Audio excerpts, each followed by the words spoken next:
చాలామంది ఒంట్లో బాగలేక హాస్పిటల్ చుట్టూ తిరుగుతారు. ఎన్ని డబ్బులు ఖర్చు పెట్టినా కానీ ఆ రోగాలు నయం కావడానికి చాలా ఆలస్యం అవుతుంది. కానీ 2 దిక్కుట్లో చూయించుకోవాలండి. 2 దిక్కుట్ల చేతబడి ఎవరన్నా చేశారా, ఏమన్నా గాలి తగిలిందా అనేది కూడా చూయించుకోవాలి. దేన్ని కొట్టిపారేయొద్దు, ఎవరిని నమ్మొద్దు, అస్సలు నమ్మొద్దు. చూయించుకుంటే మీకు అందులో కూడా అనుమానం ఏమైనా ఉంటే తీరిపోతుందన్నమాట. ఒంట్లో పుట్టిన రోగమే అని మాత్రం ఒక్క విధంగా ఆలోచించొద్దు ఎప్పుడైనా కానీ, అటు చూడాలి.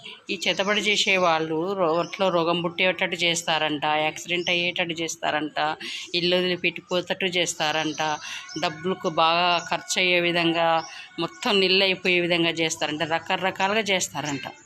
మీరు లేదు అని మాత్రం అనడం చాలా వేస్ట్. ఖచ్చితంగా మన చుట్టాలలోనే ఉంటారు, మన దాంట్లోనే ఉంటారు, మన పక్కన ఉంటారు, ఫ్రెండ్స్ వాళ్ళ దగ్గర ఉంటారు, చాలామంది ఉన్నారు.